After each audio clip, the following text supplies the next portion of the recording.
Hello guys, and welcome back to day 3 for Elemental Combat. Today we will be taking a look at the Flamethrower effect, which I think is probably the coolest effect in the whole video.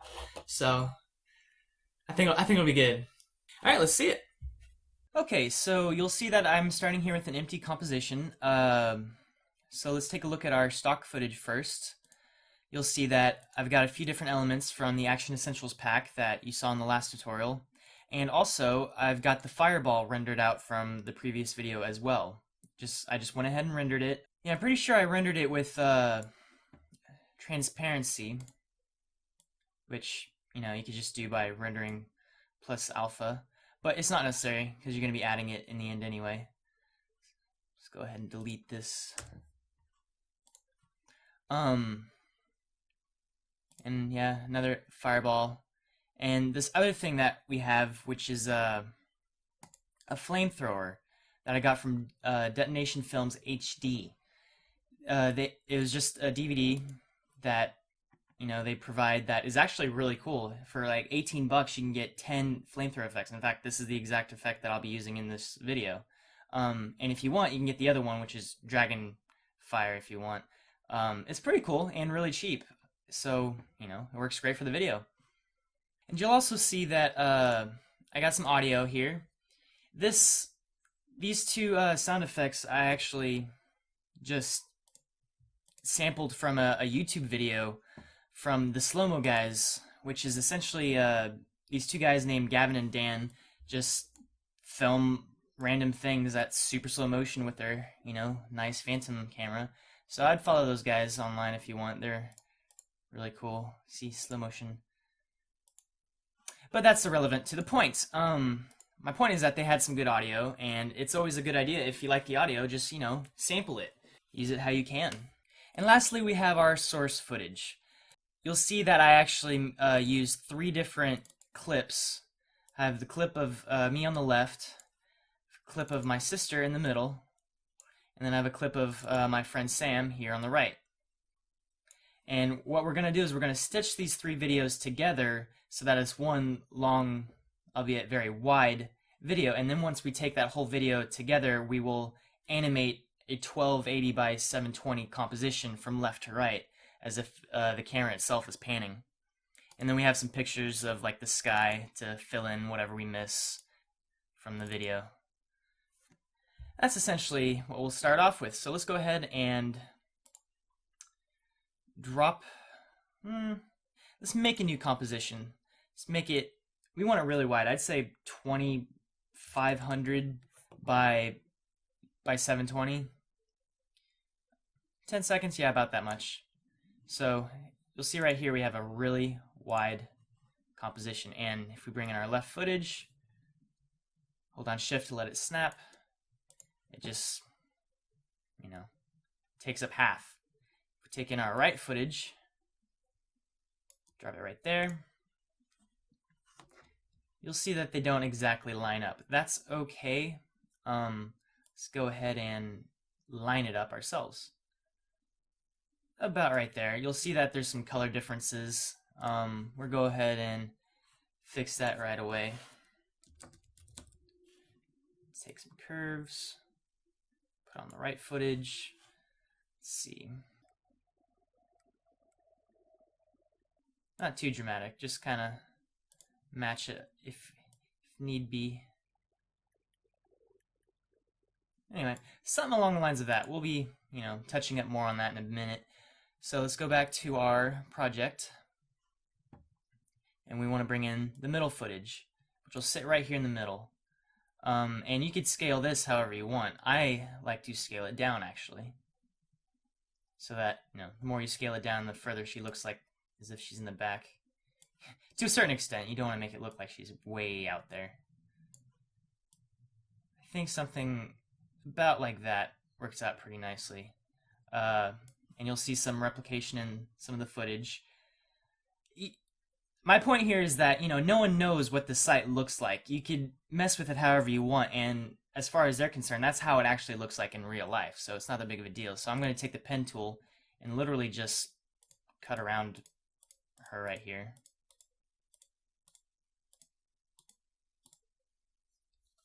and then fade it out. Hit F on the keyboard to bring up the mask properties. Let's get rid of the mask so we can actually see what we're looking at. And then fade. And see, we kind of get this effect where it looks like it's there. We still need to fill in, you know, the top right of the sky here, so let's go ahead and drag in the right sky. Hold on H to bring up the hand tool so you can drag your footage. Hit T on the keyboard to bring up opacity and put it down to like 50%. That way you can just kind of line it up. Goes about right here. As you can see, we'll be needing some things in the middle. Actually, let's drop this to the bottom. Put the opacity back up to max. And take our right footage here. And double click on the rectangle mask. Pick up our mask tool. And just drag these out. And just feather the edge.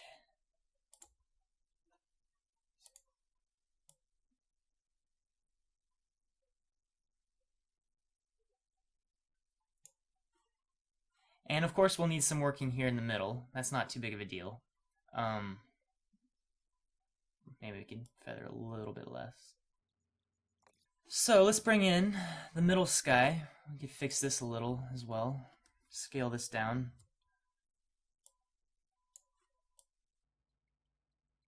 Looks to go about right here. And just kind of cut what should be there.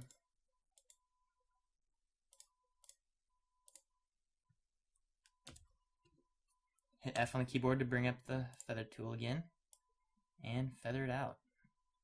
See right now, this is kind of out of place in the sense that it's super bright. I would agree with that assessment. So let's go to Effect and go to our curves again, and just drop the highlights a little. There you go, perfectly matched. Yay. But there's still this issue with the dirt here in the middle, and at the time I didn't get a dirt shot of the ground, so what I did is, of the left footage, I duplicated it, hit Control D to duplicate, and then right click and go to time, freeze frame. So you'll see that we just have a freeze frame of the shot. Take the pen tool and just get a nice big section of dirt. And that way we can move it. Well, let's move it up top first.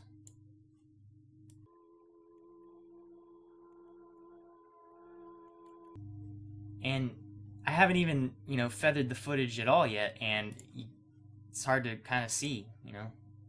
So bring up F, feather that out, and voila. We have our composited image. So now that we've got that, let's go ahead and name our comp. Let's call it Source Footage Comp. This is what we'll have to, you know, make our video with. But that's, you know, not the end of it yet. We still have to time our footage. Our shot in the end is going to be about 6 seconds long, so about right here, let's see. There's the left footage. Is this the freeze frame? Yeah. Let's call this dirt. So let's go to our left footage and right click on it and go to time, enable time remapping. And so right as, you know, fire off the shot, throw down a keyframe, and then Control Alt and then click. That'll cause it to freeze frame at that moment on. Because what we're going to do is go into slow motion, and I'm going to pan over here, so this will be out of the scene, but it needs to stay in the scene for all of it. So we'll drag it out to the end. For the right footage, it's almost the exact opposite. We need it to end over here somewhere. So about the 4-second mark, we want it to be there. So just before he goes up with his arms, you know, bringing the dirt out of the ground, well, first let's go to enable time remapping, and then hit a keyframe. And this is the one, actually just go one frame up, and now hit another keyframe. And this is the one that you want to Control-Alt-click on. So this makes this a still frame from this point behind, and then it goes to. And if you right-click and go to keyframe interpolation, you can turn this into a Bezier curve, or you can hit F9 on the keyboard. That works well. So then it smoothly transitions into it. I'll actually do that with this one too. For some reason the F9 key is not working on my keyboard. And I've not bothered to figure out how to fix it. So the same thing here, you know, we don't want this, so let's drag this beginning point of the right footage to the beginning.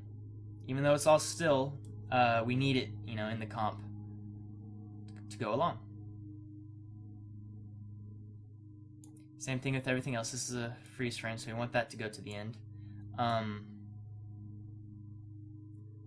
We don't want my sister, you know, blanking out like that. So we'd actually slow this down. Time stretch. Let's go 2.5 because I believe it's 60 frames per second. 250%. So Control Z. Time stretch. And we want this to be 250% or a factor of 2.5.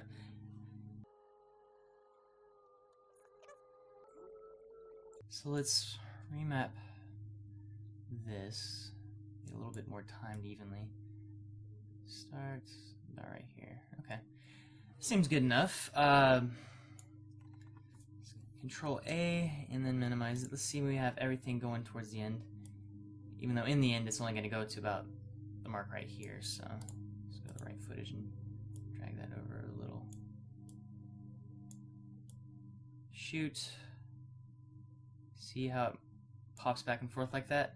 That's what we're checking for. So U on the keyboard, and let's drag this point here to forever.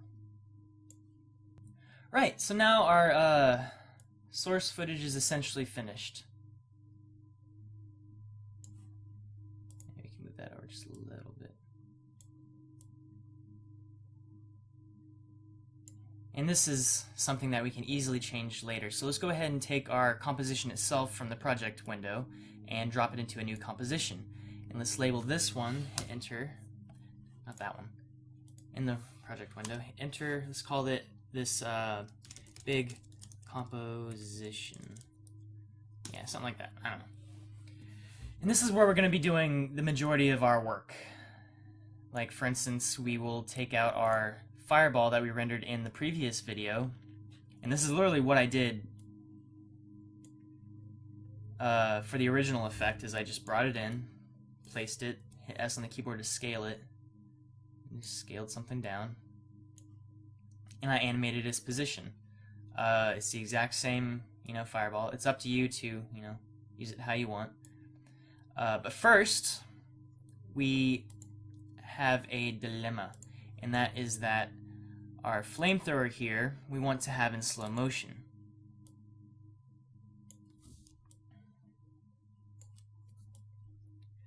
So one thing you can do is drag it out into a new composition. Go to just before it starts. And then go to about the end of its travel. And that's the size that we're going to use. It's about right here. Go a little bit further. Maybe just right here, maybe. And then Alt right bracket to end it, and then time stretch. And we want this to be about 10% its original speed. So just go to 1000. So it'll slow it down by a factor of 10. So now, you know, we don't want that specifically. We need the frame rate. So what we'll do is we'll go ahead and turn on frame blending and then put it on the actual frame blending and not the fade-in kind, because we need each individual frame to be unique. See if I can preview this for you. Alright, so this is the frame blended flame. As you can see, it's not the best looking in the world, but it's something. Because, in the end, you have a little bit of slow motion in the final comp. I only have just a little bit that's actually legitimately slow. Like the very beginning of it is fast, and then it speeds up after the quick moment of slowdown. So this is one way to do it. I actually use Twixtor, which is a great plugin, and I would recommend it for doing stuff specifically like this.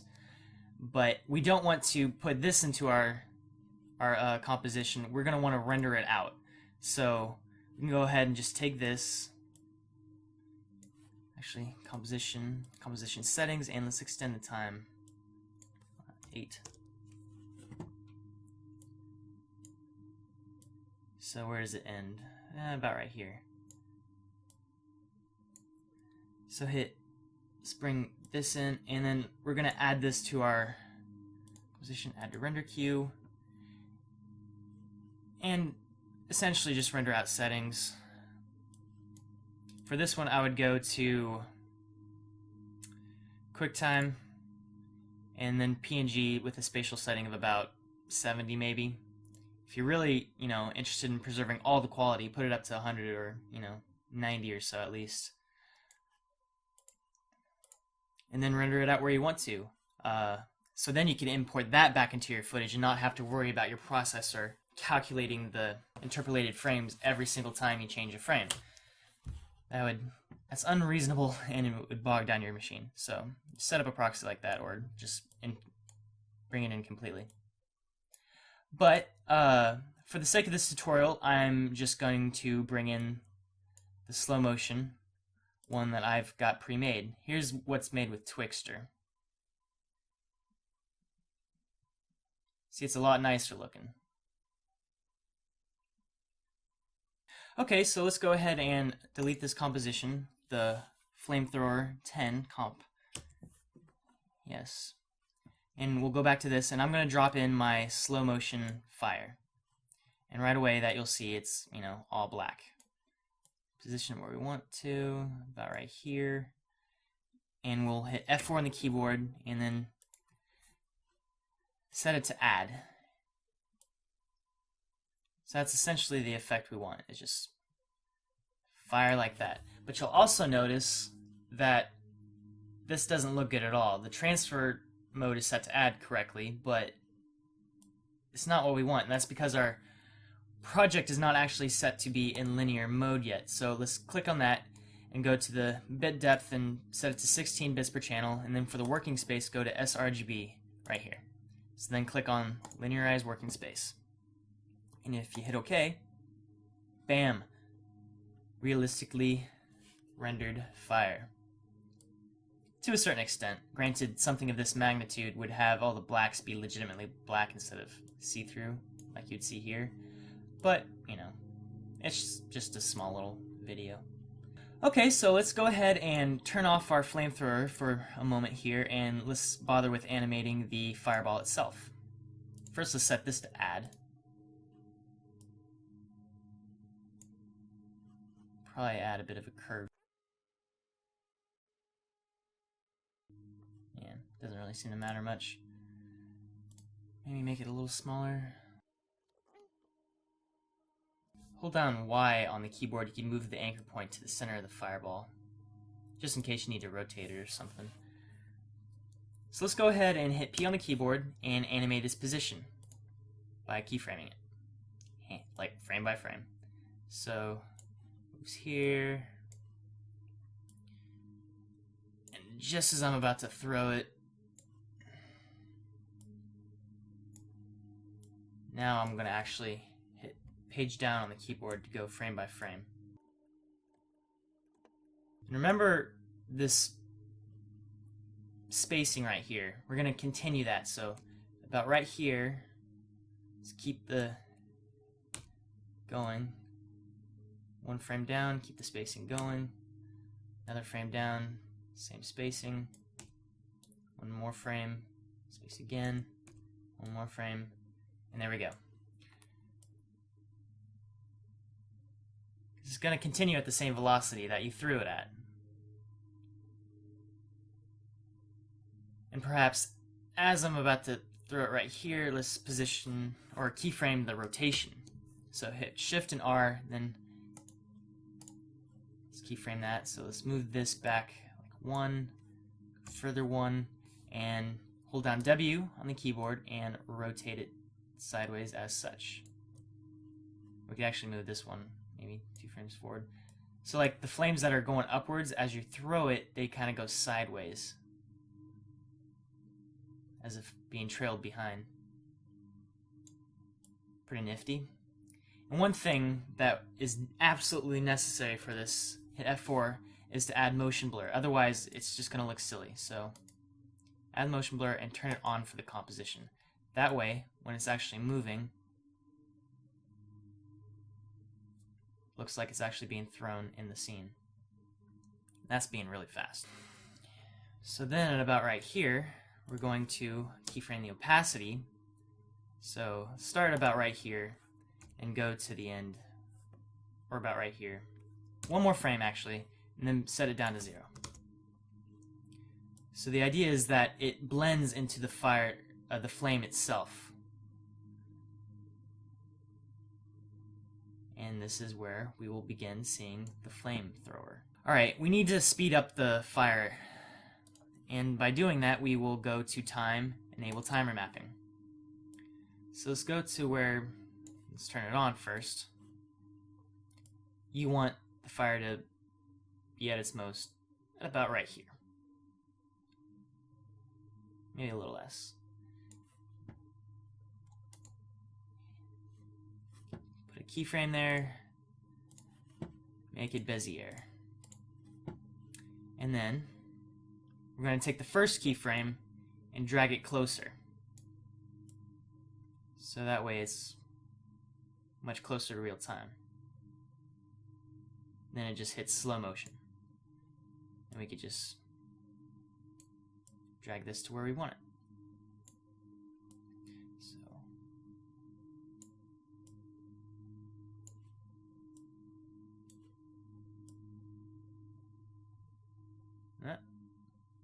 So let's make this faster. And then just, you know, keyframe it like that.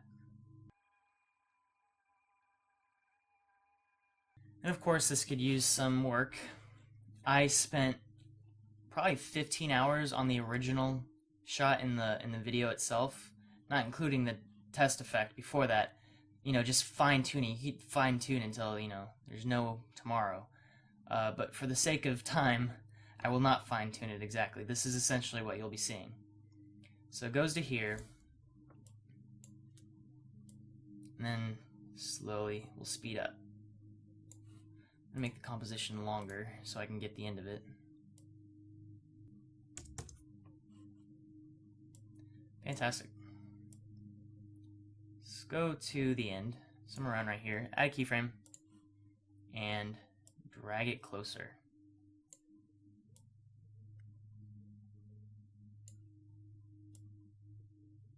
And now this will allow us to adjust the timing of it.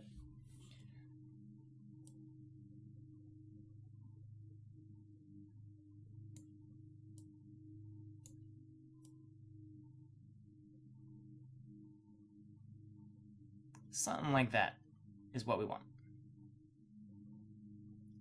Fantastic. One thing you can do for making the fire just kind of glow more is duplicate it and then add a fast blur to it, like you've seen in the other ones, and just blur it out. That's one thing you can do. That's a little too bright, so I'd lower the opacity a little. Or you can go ahead and just add a glow. I shy away from using glow some of the time, because sometimes it just kind of doesn't look good like that. And this is another one of those things you could just tweak forever. But like I said, a fast glow or a fast blur is something that's decent. I'll just use that for now. Alright, now we have a fairly radiant flamethrower. Let's go ahead and add in our dirt and whatnot. So now we're focusing over here. Just drag this into place. We're gonna want that to be about right there. Let's take our pen tool. This would be a lot faster if you've watched the tutorial on my friend Sam jumping out of the ground. There's a lot of stuff going into basically using dirt elements in a neat way. So hit F on the keyboard, put this in subtract, put it at like 10. Cool. So now we can position that.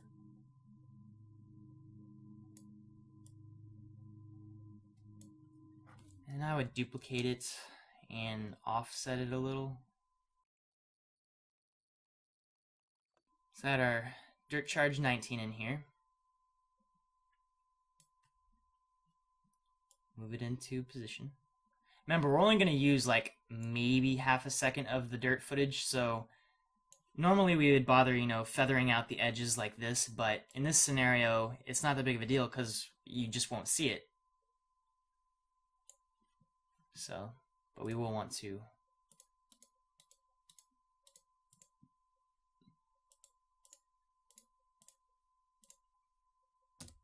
F on the keyboard, feather it out some, and subtract. So now we have our dirt. Put this underneath maybe one of them. Let's move it all back.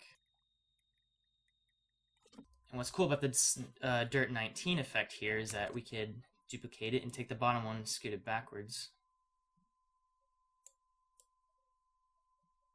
So that there's always like a perpetual filler in it. So even though it kind of fades out, it still feels like there's a lot of dirt here. And that's mainly because there is. And you'll also see that this doesn't look quite good down here. Let me change that. I think it's on the dirt 19, yeah.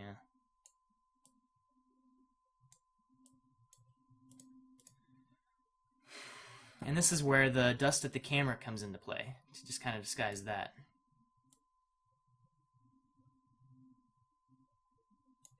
And this we will put an entire mask around and feather this out.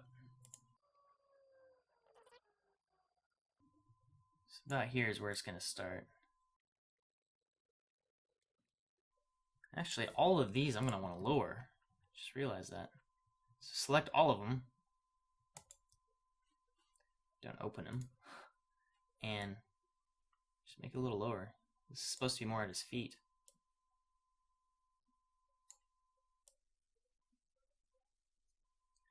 Control Z. Make sure you only got the... Again, Control Z. There we go. This is what I want to make earlier. Let's drop the opacity on that. It's a little too intense in my opinion. It's also just all a little fast. Let's go back to the flamethrower. Let's speed this up.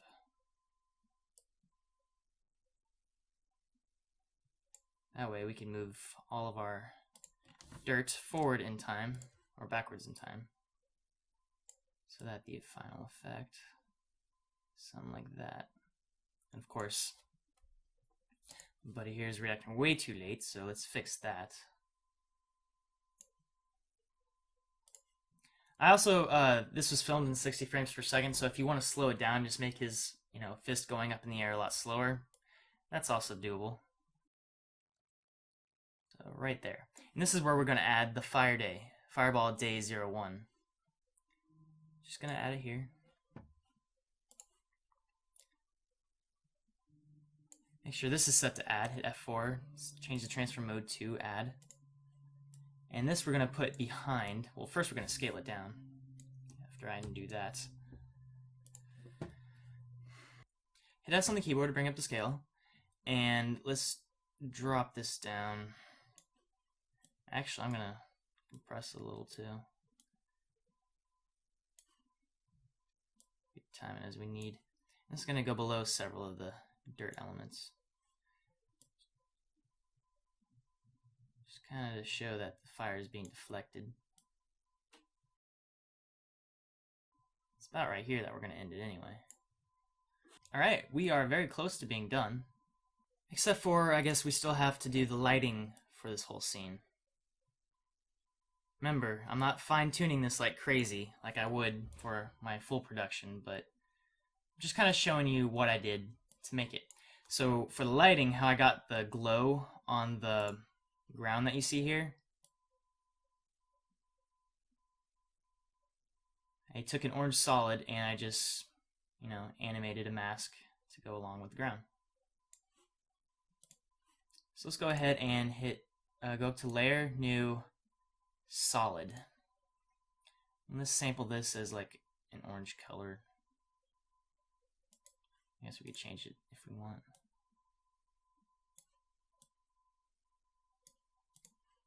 Along the lines of that. Go ahead and turn it off. We will be wanting to put it on Add. Maybe drop the transparency down to like 60.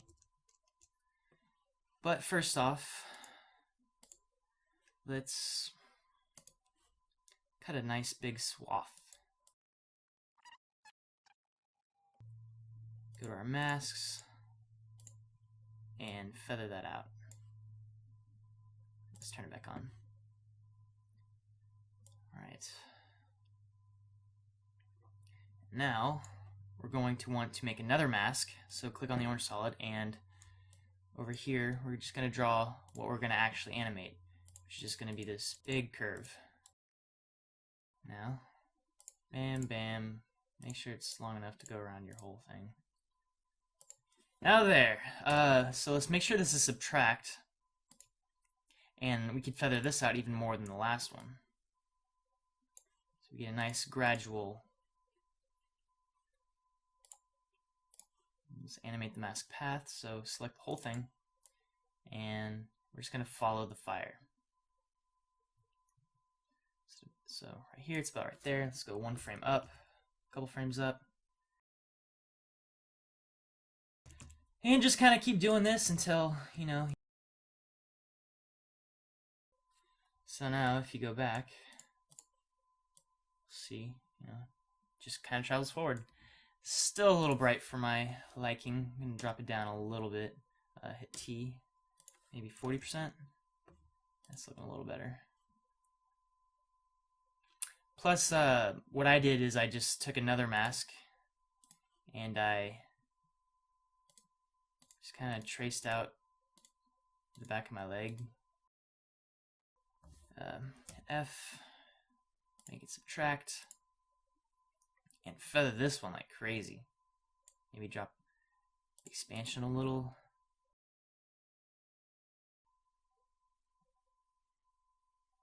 So that's essentially what we have for the lighting.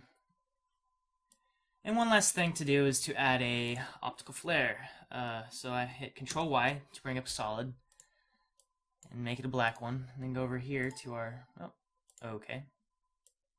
Type optical flares, not fallers.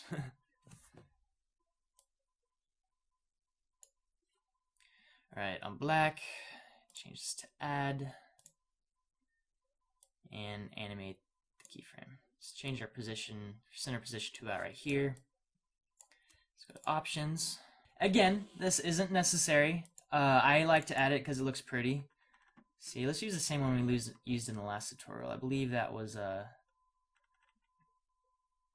Sector Golden, maybe? Let's use this one, though. Yeah, Streak Rose. Okay. And let's get the right color for the tent. Okay, look at that. Look at that intensity. That's cool looking. But we're going to want to animate the position. So let's go ahead and hit that. Same as we did before. We can actually turn it off. Make our center good. Something along the lines of that. Alright. And we're also going to fade out the brightness about right here. So let's also hit the brightness. Put this to 0. Hit U on the keyboard. Let's go up a couple frames. Let's have it start fading out right here. So put this brightness at like, I don't know, 70%. Turn it back on. So then it just kind of goes away with the fireball itself. Another thing I like to do is to the rotation offset. Put this at about here. Keyframe that, and just as I'm throwing the fire, UU, keyframe. So as I'm throwing it right here, let's set this back to 0 so it's along lines. So you get this kind of like, you know, yes, that. All right, we're very close to being done now. Let's go back to our project and let's make a new composition. Call this final animation. One last trick I want to show you. Let's make this about 6 seconds long. Oh, composition settings. I forgot to change the size to 1280. And let's bring in our big composition. Let's go ahead and start it over here. As the fire goes, bring up P on the keyboard and hit position, then go forward, hold down shift, and we'll pan over.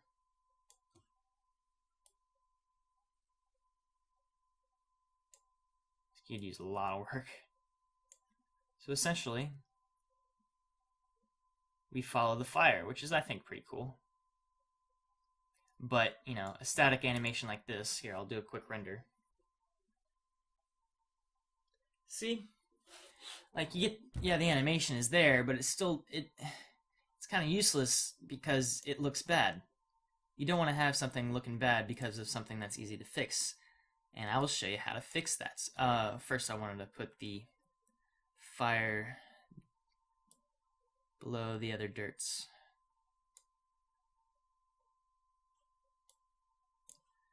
So let's go to our final animation, and I'll show you a quick and easy way to animate the Bezier curve by hitting the graph editor here. So select your position, and right away you'll see that this is our change of position versus time, and you'll see that it's linear. And if we take this and just kind of drag it downwards, we add a Bezier curve to it. So right away it just kind of starts off slowly and it'll speed up until the very end here. Also, this is going to be our final frame, because if you go, it looks bad if you just kind of stop. So, make sure to have our render there. And to change how slow this starts, we'll drag this handle out and just kind of make this steeper. Let's make this, 0% influence. So now, we could just make this really steep. So it starts off slow and then ends up going really fast. I want it to go a little faster than that, granted. Probably move this back just a little bit. Throw, and kind of goes on.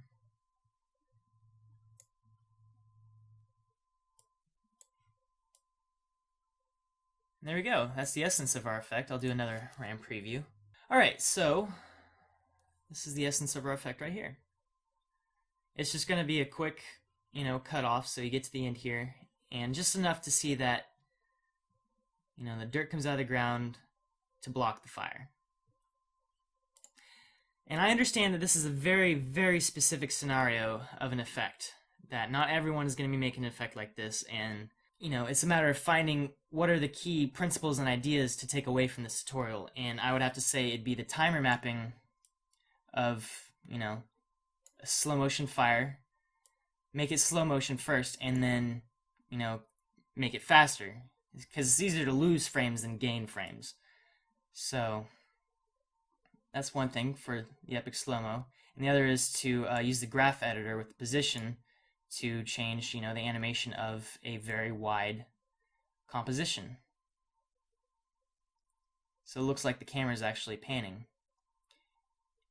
You could also do this by just making, using 1080p footage and zooming in on it. Same principle, but with this you get a lot more detail on a lot larger scale. Alright, I understand this is not as good looking as the preview itself, but I hope that you will kind of take away the right, things that you know how to fine-tune. And I'll actually just go ahead and throw out the LL.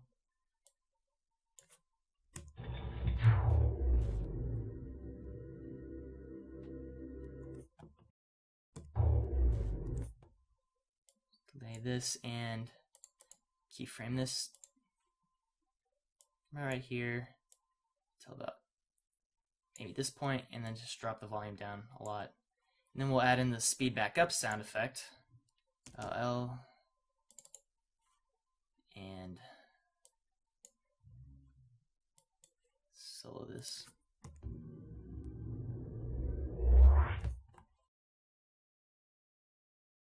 So now we get this overall effect of sound.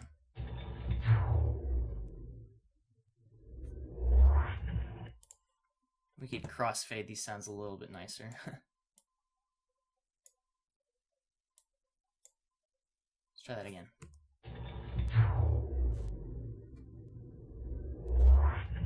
Fantastic. All right, I believe this should be everything for this. I hope you learned something, because in the end, you know, that's what you come to these tutorials to do, right? Is to, you know, learn how to do something. This may not be the most valuable tutorial, but if you came away learning something, then that's, you know, I did my job. So that's what makes me happy. All right, cool.